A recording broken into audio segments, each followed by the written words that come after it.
Okay, if you're counting segment 6 of my interview with Elon Musk, where we talk about free speech, talk about hate speech, content moderation, what responsibility do social media companies have to monitor the conversations happening on their platforms? Do they have any at all? And what exactly constitutes quote unquote censorship? Now, I discuss all of these questions with Musk, and he offers captivating answers, given he literally owns America's digital town square. Here's the interview. Do you think if you moderated yourself more, if there was better content moderation on the platform, that you wouldn't have to answer these questions from reporters about the great replacement theory as it relates to Democrats? I don't have to answer these questions. The great replacement theory as it relates to Jewish people. Do you think that? I don't have to answer questions from reporters. Don, the only reason I'm doing this interview is because you're on the X platform and you asked for it. Mm-hmm. Otherwise, I would not do this interview. So you don't think? Do you think that you wouldn't get in trouble, or you wouldn't be criticized for these things? I'm criticized constantly. I could care less. You don't care? No, I don't care. Why not? I really don't care. Why not? I don't think people should care what the media thinks about them. They're terrible judges of character. Even someone who has one of the biggest social media and biggest information platforms in the world, you don't care? You don't think that you have any X.com or you have any responsibility to the truth or moderating the platform? No, you're conflating the truth with the media, and I think the media is not truthful. Well, not with just the media. I mean, just the truth in general. There are I care about the truth very much.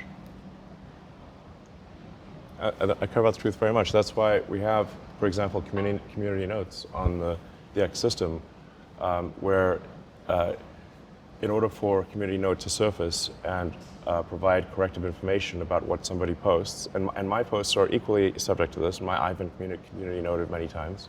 In order for a community note to surface, people who have historically disagreed must agree in order for a community note to surface. And all of the code for community notes is open source. All of the data is open source, so you can completely recreate it from scratch. The way to build trust is transparency. That's it? So, listen, I have noticed community notes. I think that you are right about that, and I do think community notes are helpful. I think any type of content moderation, I do think that's helpful. You recently called content moderation, though, a digital chastity belt. Do you think that, you believe that X and you have some responsibility to moderate hate speech on the platform? I think we have a responsibility to adhere to the law, and we have a responsibility to be transparent about when things are shown, why they're shown. That's why we open source our algorithm. I think once you start going beyond the law, now you're putting your thumb on the scale. And we don't want to put our thumb on the scale. It doesn't concern you that hate speech has gone, research shows that it's gone up on the platform since you took over? That's not concerning to you? I believe that is false. In fact, the research that I've seen says it went down. The study from the Institute of Strategic Dialogue found that anti-Semitic tweets doubled from June 22 to February 2023. One study reported that as many as 86% of the posts reported for hateful content remained up after being reported. Hate speech on the platform is up. So what they will typically do is they will count the number of posts, but not count the number of views. So what matters is, was that post given high visibility, or did like one person see it? And if you look at the number of views, of how many times was hate content viewed on our platform, it is down substantially. Yeah. Well, that's not what the study shows. And you said you like transparency. I'm going to show you this, and Don, you can you tell me. get a study that will tell you whatever you want. But these are just a handful of extremely. You look at those anti-Semitic and racist tropes and tweets, and as of this morning, they're still on X. And from your own content policy, these posts should have been deleted. So why haven't they been deleted? Why are they still there? Did you? We delete things if they are illegal. But these have been up there for a while. Are they illegal? They're not illegal, but they're hateful, and they can lead to violence. As I just read to you, the shooters, in all of these mass shootings, attributed social media to radicalizing So them. Don, you love censorship, is what you're saying? No, I don't love censorship. Then why are you asking I us to believe in censor moderation, things? but I don't believe in Censorship Moderation is a propaganda word for censorship. But don't you think free speech is one thing, right? Or not, Look, if not something's censorship? illegal, we're going to take it down. If it's not illegal, then we're putting our thumb on the scale and we're being censors. You're putting your thumb on the scale for moderating hate speech. I mean, you don't put out child pornography. That's not. It's illegal. It's well. That some people would say that's considered censorship. I'm just saying you. No, I literally, Don, I literally said, if something is legal, okay, we will obviously remove it. Okay. But if it is not legal, the laws in this country are put forward by the citizens. We're a democracy. If those laws are put in place by the people, we adhere to those laws. Okay, and we agreed. adhere to the laws of others. If you go beyond the law, you're actually going beyond the will of the people. Okay, agreed with the law. But if you are doing something that promotes hate and violence and ultimately leads to killing, you don't feel you have any responsibility not to do that? When the people who are doing it I think the admittedly mainstream are media saying, does articles all the time that lead to violence and killing. Don't they? Shouldn't they? Like you're applying a differential standard to. But that would never be in mainstream media. These types of images, that type of language, those things would never be. We'd never, when I was in mainstream media, we'd never promote things that would be anti-Semitic. We would never promote things that would. Anti-Semitic either. Did you not see those? You said promote. If content is on the platform, that doesn't mean we promote it. But that wouldn't be on a platform for mainstream media at all. No, but you can think of that's because the mainstream media has like, whatever, 20 articles a day.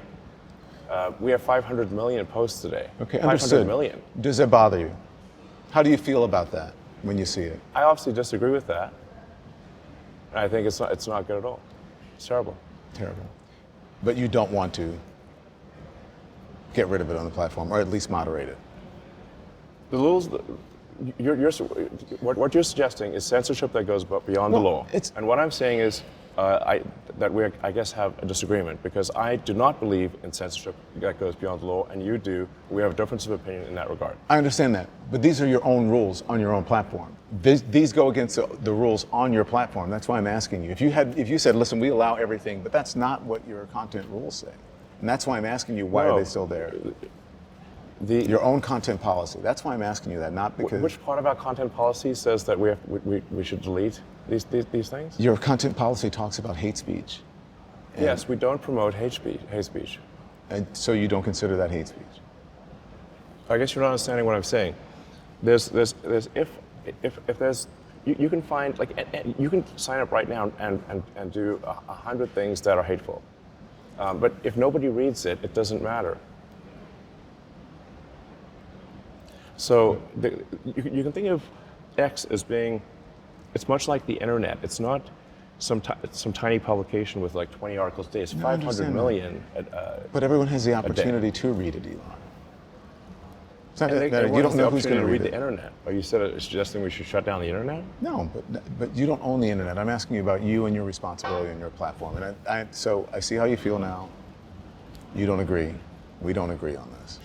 Yes, you want censorship and I don't. No, I don't want censorship at all. Yes, you do. No, I want responsibility. I think You desperately want censorship.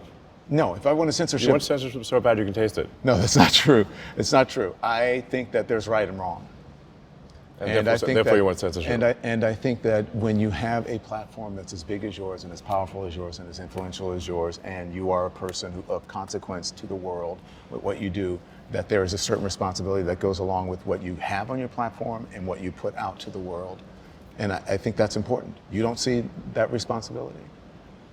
I think we have a responsibility to adhere to the law, and if people want the law changed, they should talk to their elected representative and get the law changed, and then we will adhere to the law. Okay. But if you want us to go beyond the law, that is us deciding to be censors. And I'm against censorship. I'm in favor of freedom of speech. Yeah. And freedom of speech only is relevant when people you don't like say things you don't like. Otherwise, it has no meaning. Yeah. I do agree with you on that, but I think free speech is different than yelling, to use a cliche, fire in a crowded theater. I think that there are, but That is illegal. But I do think that there are limits. It is illegal to let yell fire in a crowd. Not necessarily. It's not necessarily illegal. Yes, but it is. You can do it. It doesn't necessarily mean it's illegal. But I do think that there should be guardrails, and I believe in free speech as much as you. I would fight. I don't disagree. I don't agree with a lot of what you put out on social media, but I will fight for your right to be able to say it. Great. So there you go. And in part 7, which is next, our conversation with Elon Musk, I'm going to discuss MAGA's beloved boogeyman, which is DEI, diversity, equity, and inclusion. In January, you might recall that President Trump blamed diversity requirements at the FAA for the mid-air collision over the Potomac River. He cited no evidence that diversity programs had anything to do with the fatal accident, which killed 67 people, and even admitted when pressed that the investigation had only just begun. Well, last year in my interview, Elon Musk made similar claims then, and I questioned him about it. Little did I know that DEI would become such a part of the global conversation. Thanks everyone for watching. Your support means the world to us. So make sure you hit the like button and you subscribe to our channel to make sure that you never ever miss a video. We're live every day, 10 a.m. Eastern time. We drop even more content at 2 p.m. Eastern and 5 p.m. Eastern. And if you want more Don Lemon Show content, we'd love for you to become a member of the Lemon community, where you will receive access to special community posts. You'll get exclusive content and members-only live shows. So head over to our channel page or click the join button on this video. Again, thank you for watching. We appreciate your love and your support, and we will see you next time.